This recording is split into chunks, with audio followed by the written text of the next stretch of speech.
نحمده ونستعينه ونستغفره ونؤمن به ونتوكل عليه ونعوذ بالله من شرور أنفسنا ومن سيئات أعمالنا من يهده الله فلا مضل له ومن يضلله فلا هادي له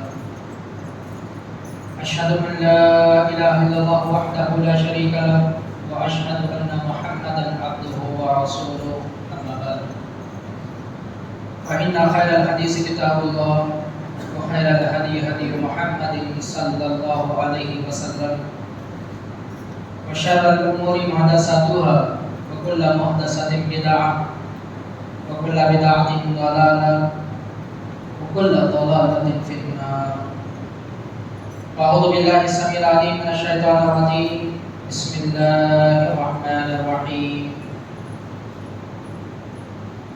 يا أيها الذين آمنوا اتقوا الله حق تقاته ولا تموتن إلا وأنتم مسلمون. يا أيها الناس اتقوا ربكم الذي خلقكم من نفس واحدة وخلق منها زوجها وبث منهما رجالا كثيرا ونساء واتقوا الله الذي تساءلون به والأرحام إن الله كان عليكم رقيبا. يا أيها الذين آمنوا اتقوا الله وقولوا قولا سديدا يصلح لكم أعمالكم ويغفر لكم ذنوبكم ومن يطع الله ورسوله فقد فاز فوزا عظيما. وقال الله تبارك وتعالى واعلم أنه لا إله إلا الله. ہر قسم کی تعریف بڑھائی و کبریائی اس ایک اللہ عز و جل کے لیے لائق و سزاوار ہے، جو اللہ ساری کائنات کا، ساری دنیا کا خالق و مالک، رازق اور پالنہار ہے۔ اللہ سبحانہ و تعالیٰ کا ہم پر بہت ہی کرم اور رحم اور شکر و احسان یہ ہے کہ اللہ تعالیٰ نے ہم لوگوں کو انسان بنایا۔ اگر اللہ تعالیٰ چاہتا تو ہم لوگوں کو جانور بنا سکتا تھا، اگر اللہ تعالیٰ چاہتا تو ہم لوگوں کو پرندے بنا سکتا تھا، درخت یا دیوار بنا سکتا تھا، پتھر بنا سکتا تھا، جن کے اندر نہ ہی بولنے کی صلاحیت ہے، جن کے اندر نہ ہی سمجھنے کی صلاحیت ہے، لیکن اللہ کا بے حد شکر و احسان کہ اللہ نے ہم کو انسان بنایا، اور انسان بنا کر اللہ نے ہم کو مسلمان بنایا، کیونکہ انسانوں میں بہت ہی رقم کے لوگ ہیں، کوئی یہودی ہے، کوئی عیسائی ہے، کوئی ہندو ہے، لیکن اللہ نے انسان بنا کر مسلمان بنایا، اور مسلمان بنا کر اللہ نے ہمیں ایک ایسے مسلک کے ساتھ وابستہ کیا جو مسلک قرآن اور حدیث پر عمل کرتا ہے،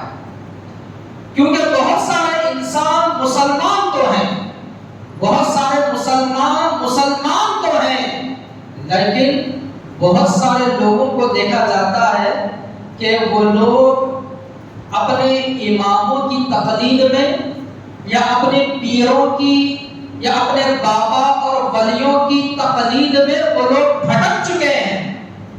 اللہ نے ہم کو مسلمان بنا کر قرآن اور حدیث پر عمل کرنے والی جماعت کے ساتھ وابستہ کیا، یہ اللہ کا ہم پر بہت ہی شکر و احسان ہے۔ اللہ کی اس تعریف کے بعد کروڑوں درود و سلام میرے اور آپ کے پیارے نبی محمد مصطفیٰ صلی اللہ علیہ وسلم پر، درود و سلام اس نبی پر جس نبی نے ہمیں جینے کا طریقہ سکھایا، درود و سلام اس نبی پر جس نبی نے ہمیں صحیح اور غلط کا راستہ بتایا، اسی نبی نے بتایا کہ کیا حلال ہے اور کیا حرام ہے، اسی نبی نے بتایا کہ اللہ کی عبادت کیسے کی جانے والی ہے، اللہ کی کس عبادت کو اللہ قبول کرتا ہے،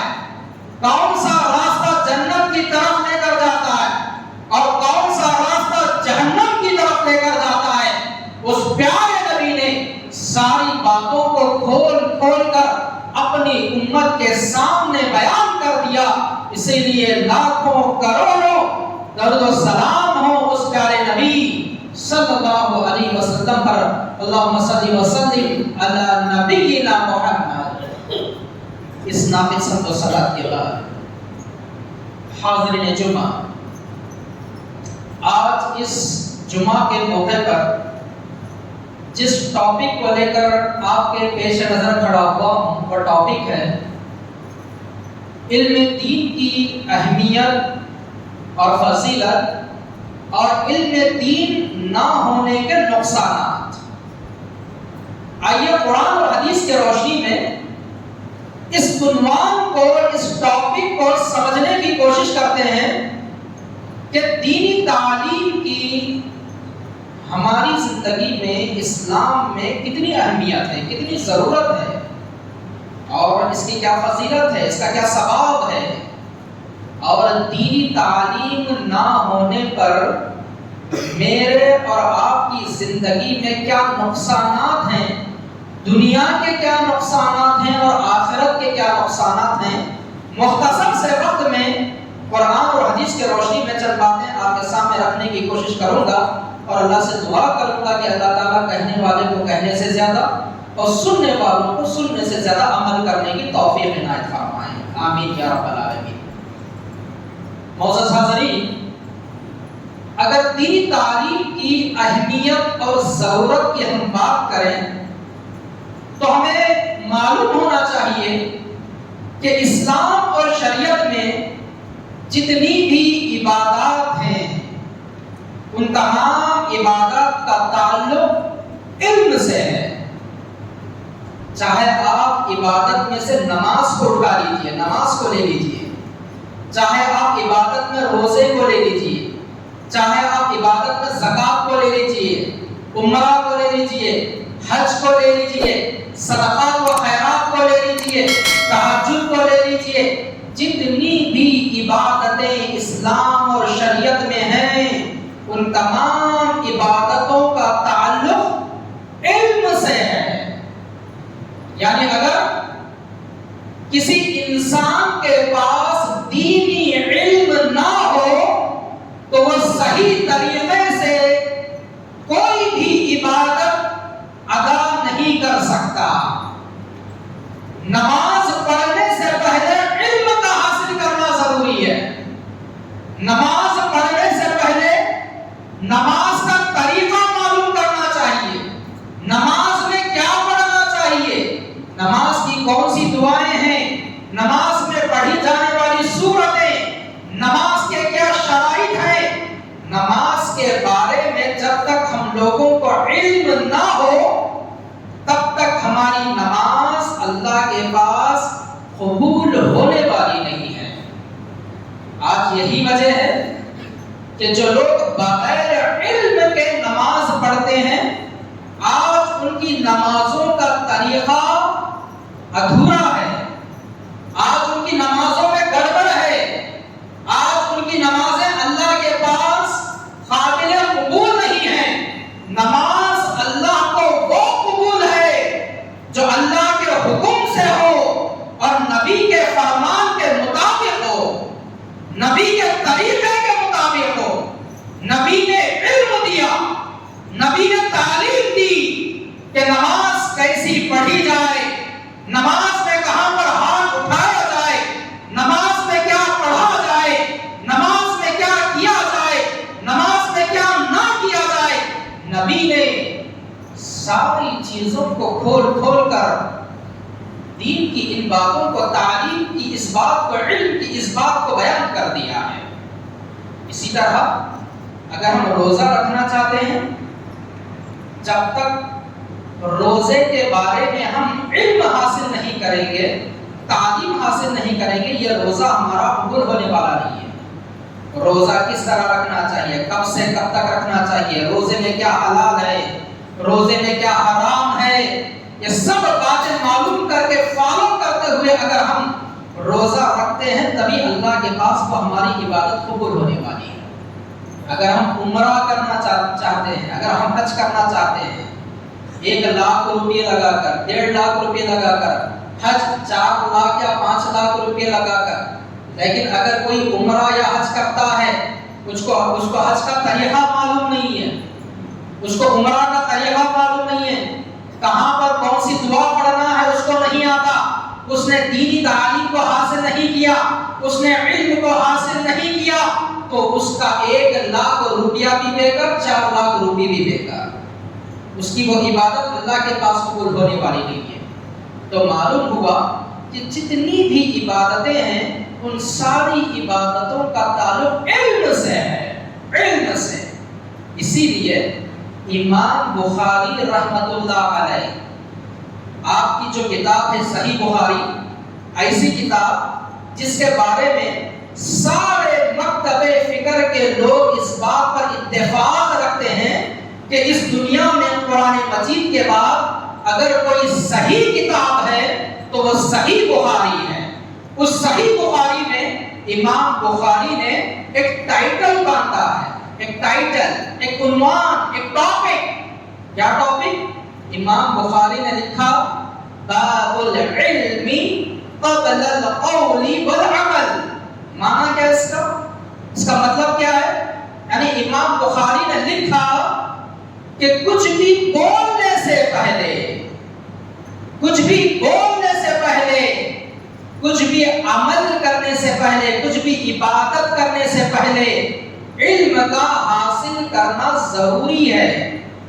اور پھر اس ٹاپک کے انڈر میں امام بخاری نے ایسی احادیث کو لا کر دلیل کے طور پر ثابت کیا کہ بغیر علم کے ہماری کوئی عبادت قبول ہونے والی نہیں ہے۔ یہ دینی تعلیم کی اہمیت ہے۔ آج ہم نے دینی تعلیم کو معمولی سمجھ لیا ہے، ہماری کوئی عبادت بغیر علم کے قبول ہونے والی نہیں ہے۔ اسی طرح دینی تعلیم کی اہمیت کی بات ہم کریں تو مشہور حدیث ہے، آپ لوگوں نے بار بار سنا ہوگا، رسول اکرم صلی اللہ علیہ وسلم نے فرمایا طلب العلم فریضۃ علی کل مسلم۔ ترجمہ کیا ہے؟ اللہ کے نبی نے فرمایا کہ علم کا حاصل کرنا ہر مسلمان پر فرض ہے، فرض کہا گیا ہے، فریضہ ہے۔